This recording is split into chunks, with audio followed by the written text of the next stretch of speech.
This is Tom Fox. I would like to welcome you to a 5-part podcast series, Smart Automation for Risk Management, sponsored by LexTegrity.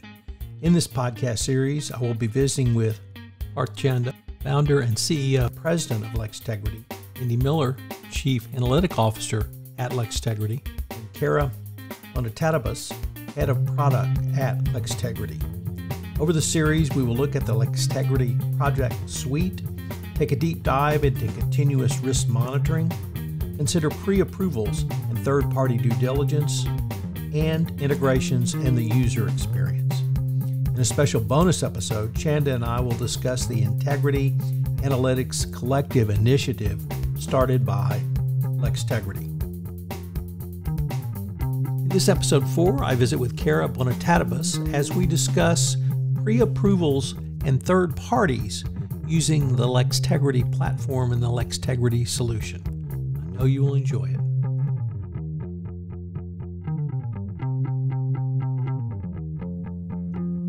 Hello, everyone. This is Tom Fox, back for another episode in our 5-part exploration of LexTegrity. And today we have Kara Bonatabas, who's going to visit with us about pre-approvals and third-party diligence. Kara, first of all, welcome and thank you so much for taking the time to visit with us today. Thanks so much, Tom. Great to be here. Kara, monitoring is one part, but it's only one part of the risk management life cycle, particularly of third parties, but also in the greater management of a risk life cycle program. Can you talk a little bit about pre-approval and third-party due diligence monitors that LexTegrity has developed? Absolutely. I'd love to. So we have tried to build the most powerful compliance automation software on the market today. We want our software to be the most business user-friendly solution on the marketplace. I touched on that a little bit in episode 1. While we want our compliance officers to have a lot of power in the application, we understand from being former in-house ourselves that the business is often not fond of these types of processes. They view them sometimes as holding things up.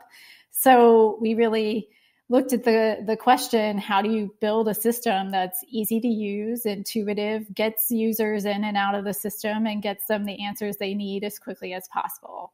So that was really our primary motivator for us building our software. Maybe because we were often on the receiving end of some of those complaints that I just mentioned from the business when we were in-house. We took those to heart. And I think, as all of us have mentioned during our conversations with you, Tom, we wanted to build the solutions that we wished we had to use personally or to offer our colleagues when we were in-house. So that's what we've done. First, our platform ideally brings all of your business pre-approvals together in one platform. So business users just have to go to one place to interact with a compliance function. A new employee coming into the company just needs to go and learn one compliance system. We often see companies are buying a third-party solution, a separate gifts disclosure system, maybe even a separate conflict solution. And we've seen situations where even GRC vendors have different modules that cover all of those processes, but even they don't necessarily talk to one another. So we want to solve that.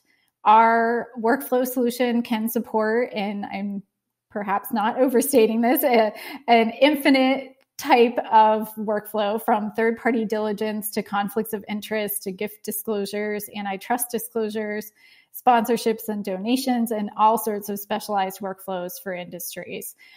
For life sciences in particular, especially since that's where a lot of our experience is, we have an advanced healthcare professional engagements platform. The list is truly non-exhaustive.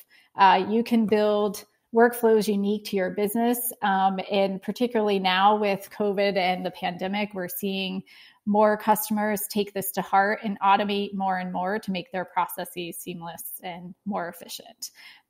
Beyond that, our software works across desktop and mobile, which again, during these times, working on a mobile platform has been a particular big win for our customers.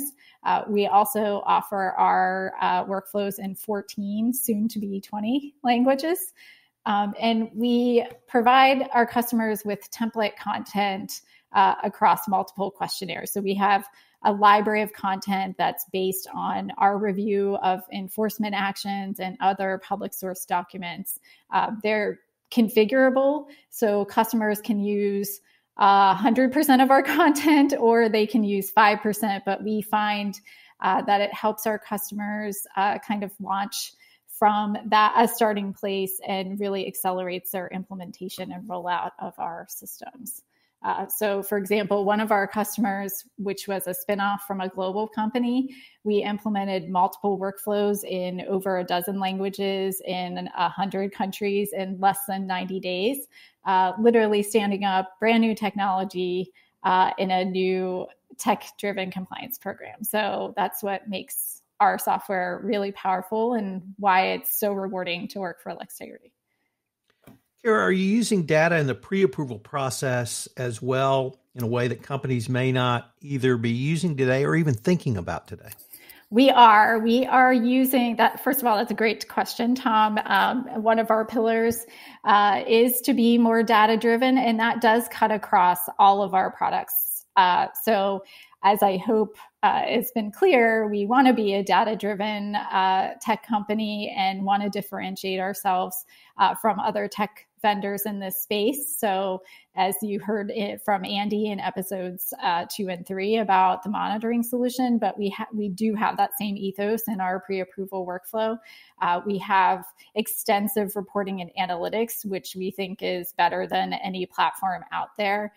So I encourage any of your listeners to reach out to us to learn more about our solutions, especially if they feel that their reporting is lackluster with respect to their current pre-approval system. But we embed analytics and thresholds directly into the pre-approval process, which provides approvers with data to inform their decisions. So they're not just looking at the information that's provided by the submitter or the requester.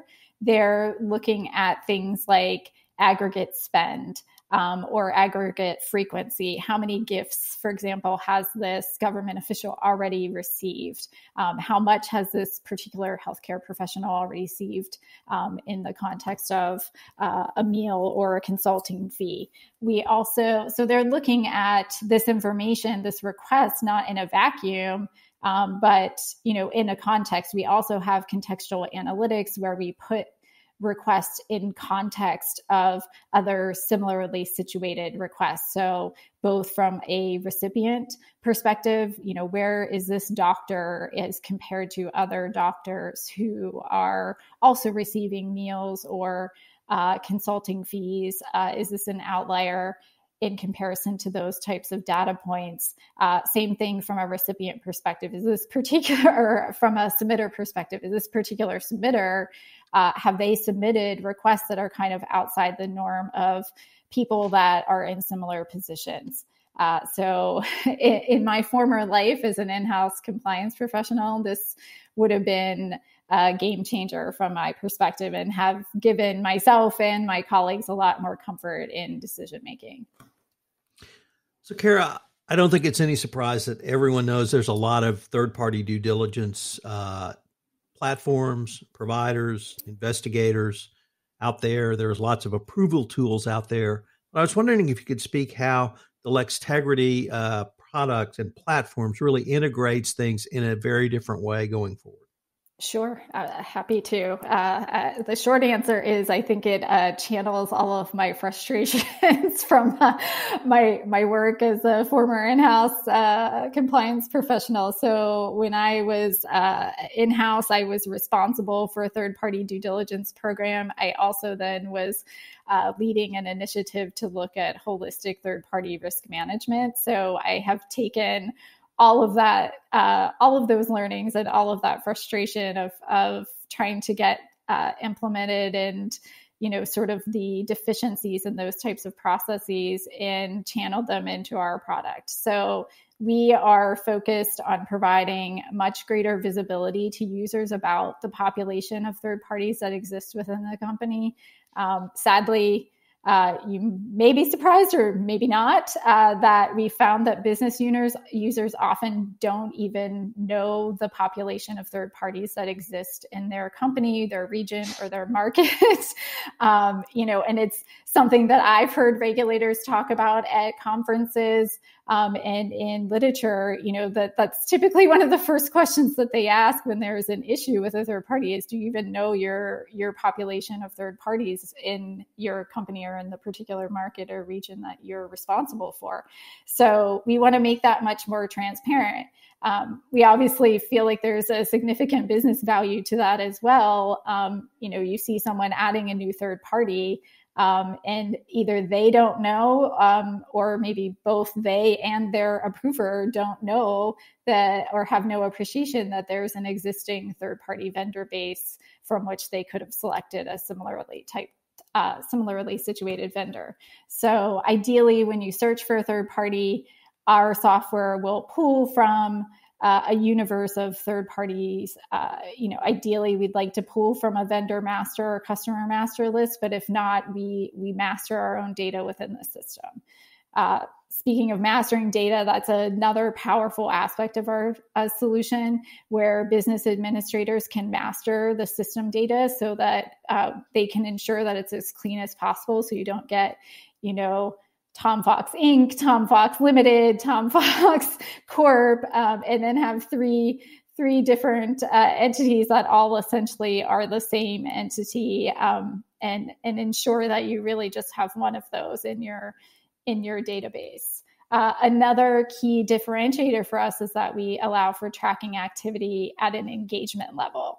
A lot of existing platforms out there just focus strictly on the initial engagement or sort of the higher level, master services agreement with a third party, but don't necessarily get down into the granular level at engagement level. So you diligence a third party for a particular scope of services for a particular project in a particular country, they come out fine, but then, scope creep happens. More business users or functions start using that same third party. They engage them for some other type of business purpose.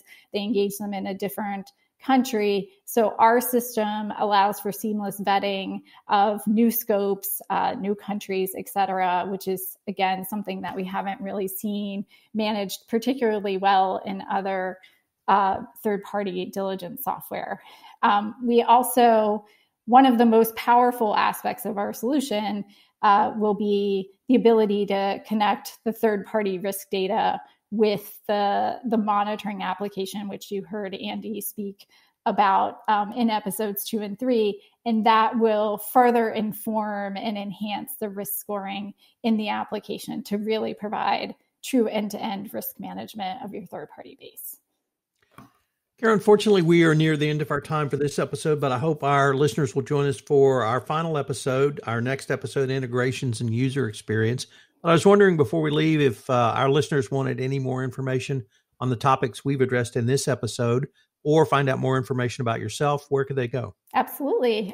So they can learn more about LexTegrity and our product suite at lextegrity.com. You can connect with me directly at kbonatatabas at lextegrity.com, or you can find me on LinkedIn. Kara, I look forward to continuing the conversation. Great. Thanks, Tom.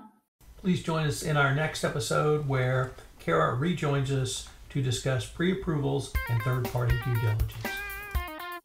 You can learn more about LexTegrity by checking out their website, www.lextegrity.com. I hope you'll join us again for our next episode in this multi-part podcast series, Smart Automation Risk Management, sponsored by Integrity. This special podcast series is a special production of the Compliance Podcast Network. Thanks so much for listening, and look forward to visiting with you again.